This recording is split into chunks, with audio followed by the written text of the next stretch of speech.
ഇന്ന് ജനുവരി 15 സൈനിക ഉദ്യോഗസ്ഥരുടെ ധീരതയും നിസ്വാർത്ഥ സേവനവും ആദരിക്കുന്നതിനായി രാജ്യം 76ാമത് കരസേന ദിനം അഥവാ ഇന്ത്യൻ ആർമിയുടെ ആഘോഷിക്കുന്നു.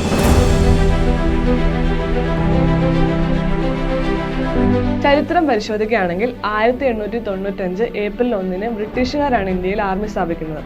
1949 ജനുവരി 15 ഇന്ത്യയിലെ അവസാനത്തെ ബ്രിട്ടീഷ് കമാൻഡർ ഇൻ ചീഫായ ഫ്രാൻസിസ് റോയ് ബുച്ചർ സ്ഥാനമൊഴിയുകയും ആദ്യത്തെ കമാൻഡർ ഇൻ ചീഫായി KM കരിയപ്പ സ്ഥാനമേൽക്കുകയും ചെയ്തു.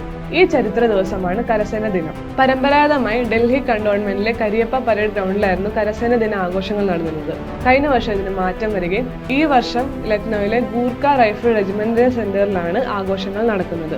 സല്യൂട്ട് സ്വീകരിക്കുന്നത് ഇപ്പോഴത്തെ കരസേനാ മേധാവിയായ ജനറൽ മനോജ് പാണ്ഡെയാണ്.